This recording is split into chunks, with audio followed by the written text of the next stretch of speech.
Olá, pessoal, tudo bem? Estamos começando mais um episódio da nossa EBD Online, a Escola Bíblica Dominical Online. Hoje nós vamos falar especificamente sobre a Epístola aos Colossenses, um belo texto do Novo Testamento, ainda que um texto pequeno, de apenas 4 capítulos, mas com um conteúdo reflexivo, um conteúdo teológico bastante importante para a nossa leitura, para a nossa reflexão.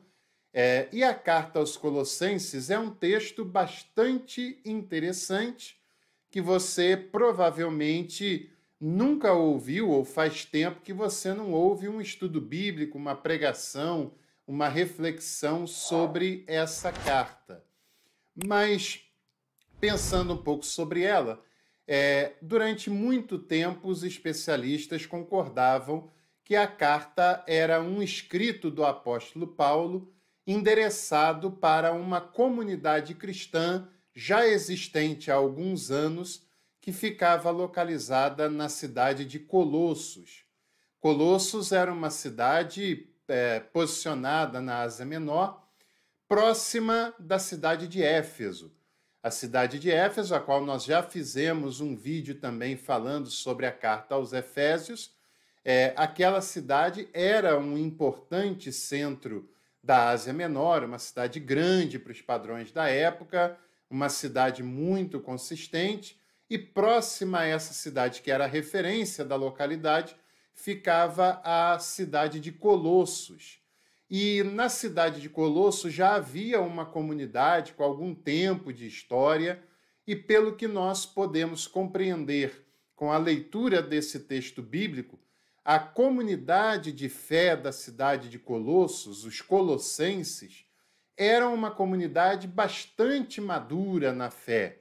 uma comunidade que vivia uma fé engajada, uma fé esclarecida, que tinha a concepção de que deveriam a cada momento se aprofundar nos conteúdos da fé, e nesse texto nós temos relações mais aprofundadas do que nós temos em outras cartas, né?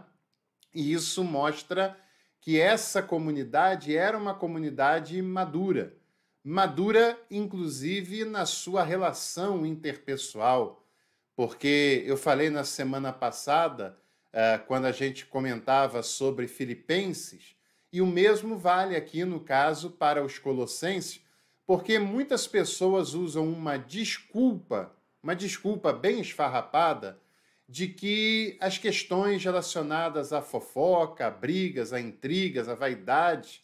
que acontecem nas igrejas e que tornam muitas vezes o ambiente tóxico, doentio, e que acaba, inclusive, minando a fé, a paz das pessoas que querem participar dessa comunidade, que muitas vezes são justificadas como sendo um reflexo da imperfeição humana. Mas isso é uma desculpa porque tudo tem limite, inclusive as justificativas ligadas às imperfeições humanas, né? Porque mesmo que o ser humano seja imperfeito, ele sempre foi, ele é em todo lugar e ele continuará sendo imperfeito, mas esse ser humano, principalmente quando ele é iluminado por uma leitura de fé, de uma fé que é humanizadora, de uma fé que tende a construir um ser humano melhor, um ser humano mais maduro, mais consciente do seu papel como indivíduo e no coletivo,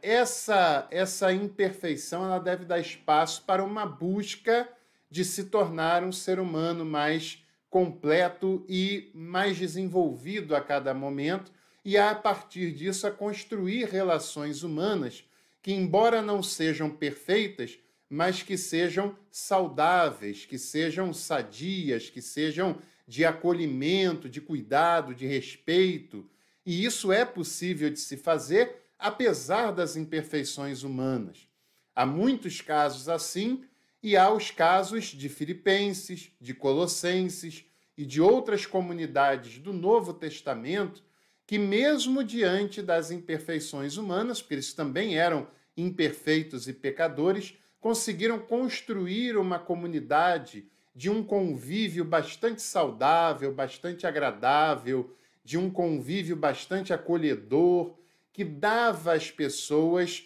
uma experiência de vida a mais, uma experiência de vida com mais qualidade, né?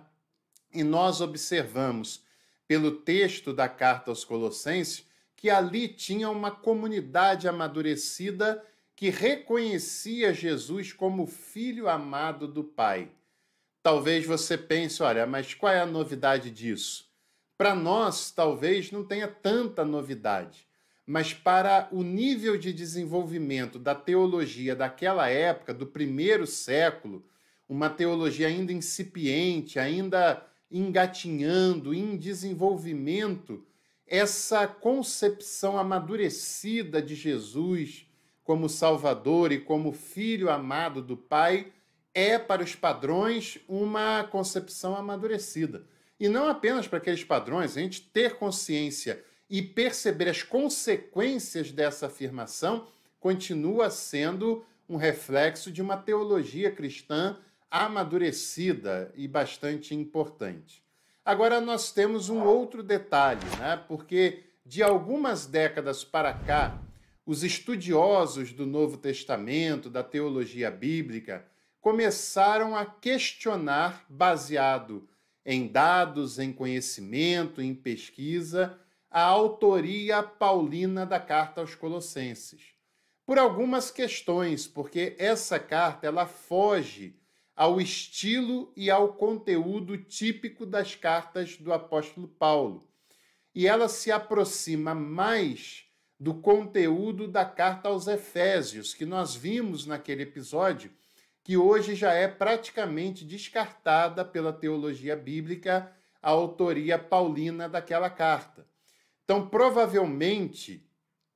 a carta aos Colossenses ela foi escrita num outro momento, até posterior ao ministério do apóstolo Paulo, alguns anos depois, algumas décadas depois, e escrito por alguém que assina como sendo o apóstolo Paulo, que eu já expliquei que essa prática era relativamente comum naquela época, para dar mais peso e mais autoridade para a carta. Em alguns momentos isso dá problemas, é claro, mas parece que nesse caso foi um recurso utilizado de alguém que conhecia o pensamento de Paulo, que conhecia a teologia cristã daquele momento, daquele período, e dá continuidade a essa reflexão, a esse aprofundamento,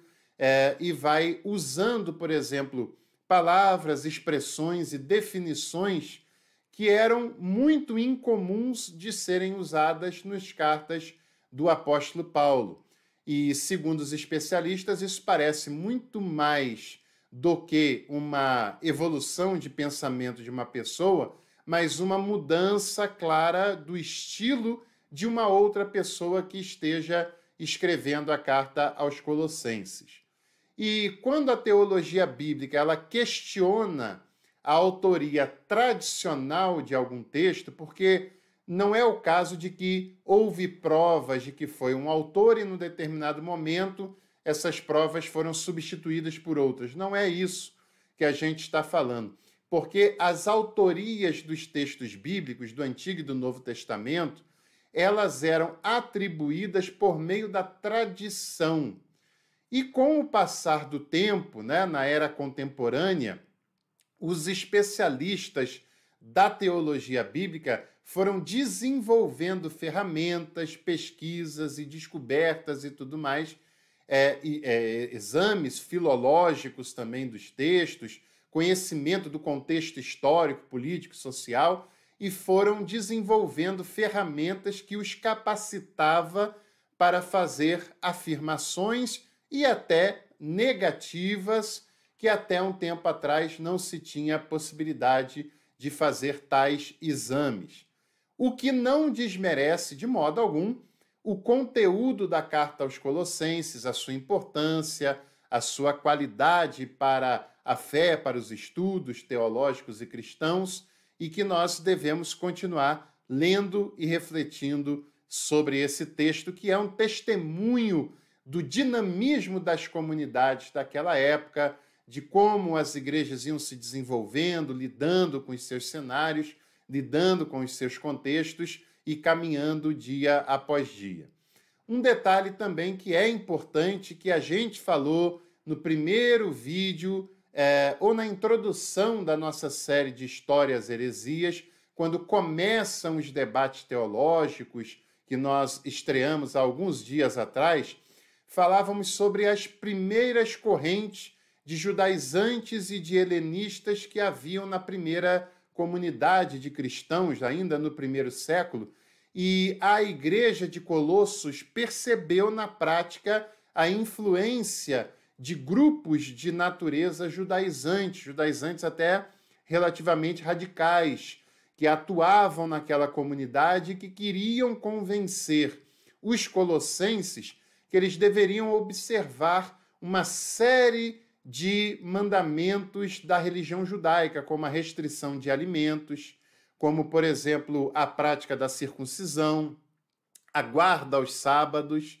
E esse grupo, inclusive, era um grupo que já tinha consolidado a ideia de culto aos anjos e de ter uma certa importância dos seres angelicais, anjos, demônios, que foram importados pela teologia judaica quando esse povo tem contato na Babilônia, né? E principalmente depois, quando o mundo antigo, inclusive a Palestina, foi dominada pelo Império Persa, e esse império tinha como religião o zoroastrismo, que já utilizava os seres intermediários. E eu falei sobre isso também no vídeo sobre a invenção do inferno. Se você ainda não assistiu, assista, mas assista na íntegra para você entender o conteúdo que é tratado naquele vídeo. A pequena carta aos Colossenses tem um esboço que se divide em saudação do capítulo 1, versículo 1 até o 8, o alicerce da comunidade, capítulo 1, versículo 9 até o versículo 29, também um alerta contra essas filosofias que vão penetrando, que vão tentando fazer com que os colossenses se restringam nos alimentos, se façam a circuncisão, guardem os sábados, e o autor da carta entra em cena justamente para confirmar a fé dos colossenses, para que eles se mantenham firmes na ideia de que Jesus é o centro da fé e nenhum outro ser, que Jesus é o Filho amado do Pai, e é nesta fé que eles precisam se manter, e nada de ficar inserindo nas suas práticas essas questões judaizantes, como as abstinências de alimentos, a circuncisão, a guarda aos sábados, a guarda das festas cerimoniais do judaísmo. Nada disso deveria fazer parte da prática de uma comunidade cristã, mas deveriam se manter firmes na ideia de ter Jesus como Salvador e como o amado Filho do Pai. Esse é o propósito principal da escrita da carta aos Colossenses. Depois também tem exortações práticas, capítulo 2, versículo 20, até o capítulo 4, versículo 6, e por fim a conclusão desse pequeno, mas belo texto do capítulo 4, versículo 7, até o versículo 18, que é quando a carta chega à sua conclusão. E é claro que é importante a gente ler uma passagem da carta aos Colossenses,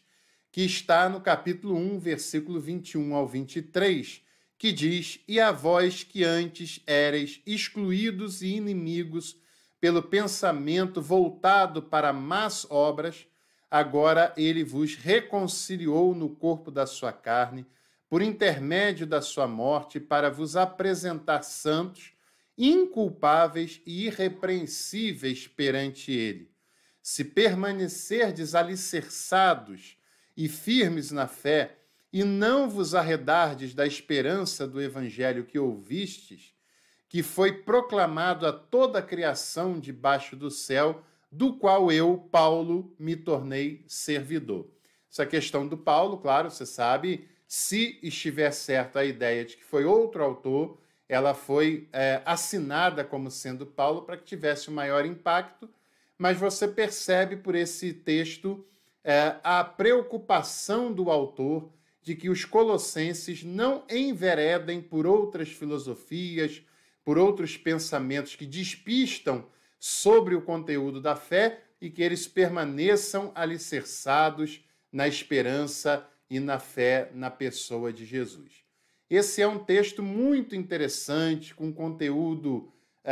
simples de ser compreendido, mas de profundidade, e a gente sempre tem que perceber que quando os autores da Bíblia fazem alguma exortação, é sinal que aquele era um perigo contextual que aquela comunidade, povo, grupo, sabe-se lá o quê, nesse caso comunidade, estava enfrentando, né? As palavras não são jogadas ao vento, as palavras dos textos bíblicos, elas são frutos de um contexto, né? Elas tinham conexão com a sociedade, com a cultura, com a religiosidade e com aquilo que está acontecendo naquele momento, e a gente precisa preservar e valorizar essa relação, porque ela é muito importante para a nossa compreensão do texto bíblico.